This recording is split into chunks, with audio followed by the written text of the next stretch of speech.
I heard people say, well, you know what? Cocaine is not that bad. Cocaine is not that dangerous. It's okay. It's a toy drug. Yeah, you can overdose and die, but hey, you can die from alcohol poisoning as well.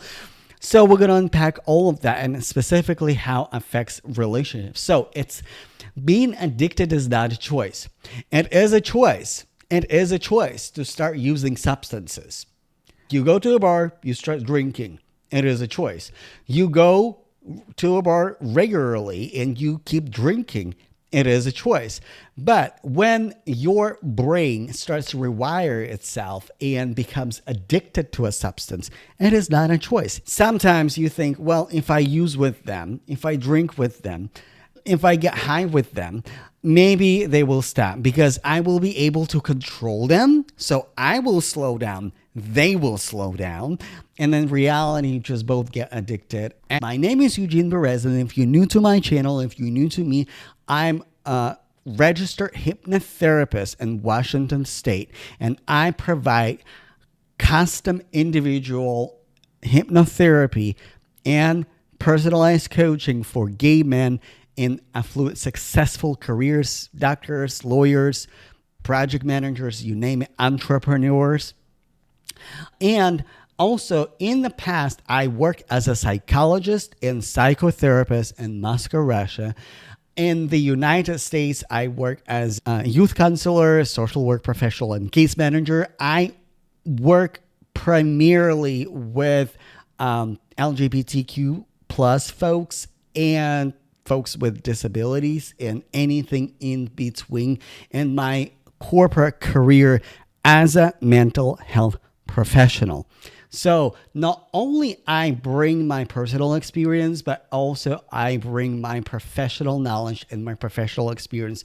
And also I am in the near future, I'm expanding my practice and adding addiction counseling because as of right now, I am pursuing my credentials as a substance use disorder professional, as an addiction counselor in the state of Washington. Also, very important, why am I doing this? Not only because I want my community to be a resource, but also because I do have lived experiences with substances in my family, because since I was a little child, there were multiple family members who had different kinds of addiction. For example, my biological father suffered from gambling addiction.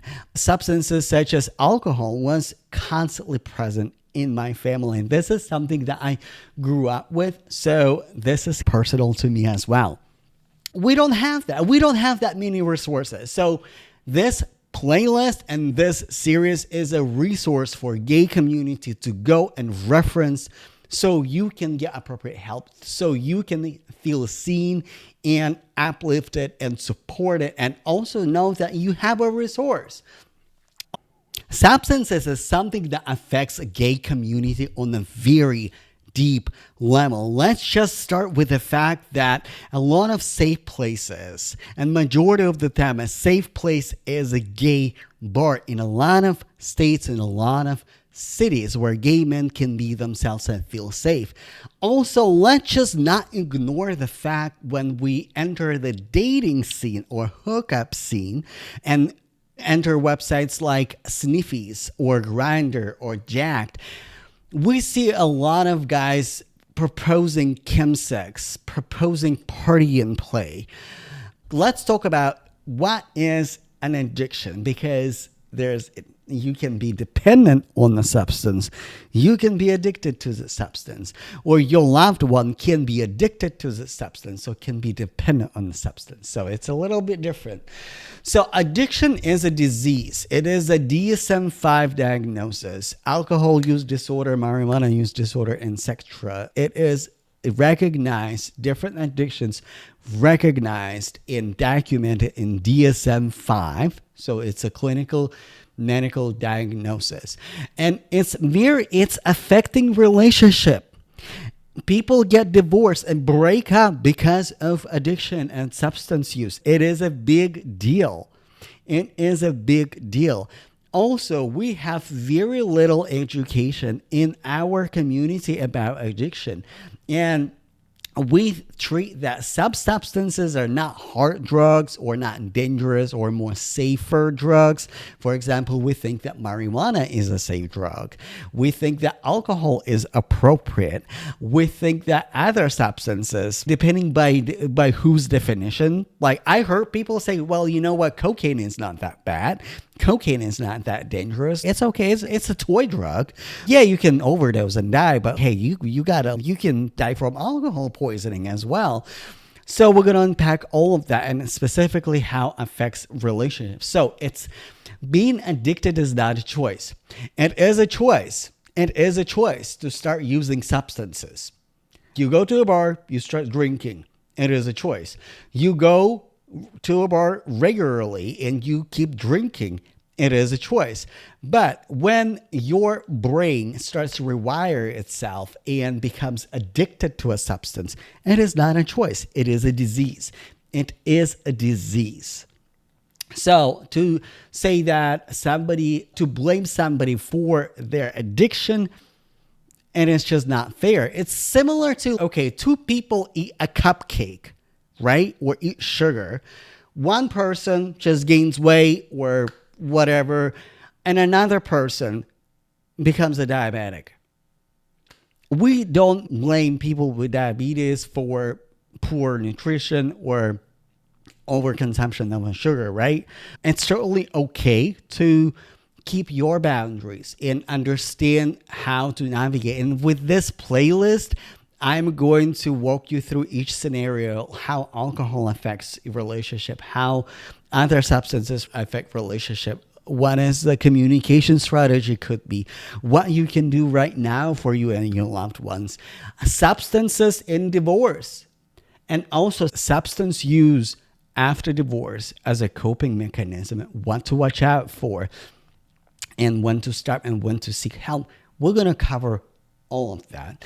So, but a few things, the big picture, like we already know that addiction is not a choice. It is a disease. Number two, loved ones who live with people with addiction, they also experience high level of stress. And also they might develop codependence or codependency. It's very codependency. Codependency actually often develops in people who live with loved ones, family members who suffer from addiction. And codependence, meaning their inner state, their psychological state depends on the loved one, if they're using or not. Their mood, if they're using or not, they become hypervigilant. Oh no, he is mad again. Oh no, he is stressed out. Oh no, he is about to go drink, use, snore, whatever it is, right? Hypervigilance, codependence. It is largely prevalent in family members and loved ones who live with people who use substances. This is something that we're going to talk about as well. We're going to talk about lapses and relapses because, spoiler alert, relapses and lapses are part of the journey because somebody is in recovery and they lapse. And information, lapse is when it's a single use, right?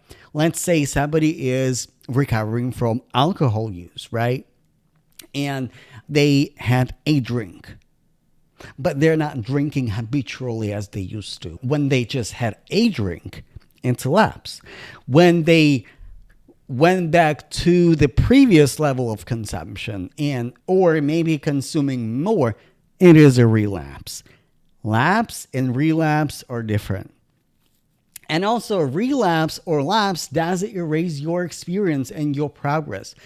It simply means that is another level. And consistency with addiction, consistency from both parties, right? From people who live with a person with addiction and be consistent in supporting them, as well as protecting your boundaries, as well as being present for them, as well as self-care is essential. Also, for a person who is experiencing and live with addiction or in recovery, like persistence, keep going, even after lapse or relapse. So this is absolutely essential. Addiction always affects family life. Sometimes people become addicted together, and it's, in my opinion, it is progression of codependency or codependent relationship, because sometimes you think, well, if I use with them, if I drink with them, if I get high with them, maybe they will stop because I will be able to control them. So I will slow down, they will slow down, and then reality just both get addicted. And it happens in families. It happens. Both parties become addicted, and it's really sad. So also, a little personal story. When it comes to lapses and relapses, I smoked cigarettes for probably 15 years, and I finally quit here recently. Probably a month ago, quit. And let me tell you something. I had multiple lapses that eventually end up in relapses, probably 5 or 6. And I eventually quit. So when you say that somebody relapsed, or you may be relapsed or lapsed, I think that nicotine or cigarettes is not a big of a deal, but it is. It causes cancer. It affects your brain negatively. It affects your blood vessels. It affects your organs. It causes cancer. It creates different social issues as well. It is a lot. I'm not going to talk about specifically nicotine addiction in this video, but if you are curious how to quit smoking cigarettes, smoking cessation, quitting smoking, and it's something that I can absolutely address in my hypnotherapy practice. All the links, like how to book an appointment, 15-minute appointment to discover if it is good for you or not, in bucks. Now, I can treat addiction as of right now. I am in the process of getting credentialed as SUDP, Substance Use Professional Addiction Counselor in the state of Washington. But what I can do right now, if you hear me and I resonate with you, I would like to work with a professional who is gay, who is from the community. I can work with your addiction manager or your doctor or your therapist or your addiction counselor that you're seeing actively, and I can become a part of your care team. And when I have a permit and permission and in writing a letter from your therapist, you can come and see me, and we can decide which goals or which aspects of your recovery you would like to address. And I would like to be a part of your recovery journey. So again, 15-minute consultation. I will let you know if it is a good fit or if it is not a good fit, or what you need to do before we start working together.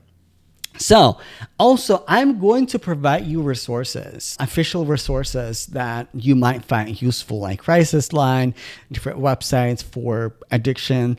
But also this playlist, as I said before, this is resource for gay men to get help, information, psychoeducation for addiction. So let me know in the comments what specific types of addiction you would like to cover, because I'm going to cover alcohol, I'm going to cover methamphetamine, I'm going to cover cocaine, I'm going to cover marijuana. Yeah, and thank you so much for watching, and I will see you in the next video. And in the next video, we are going to talk about a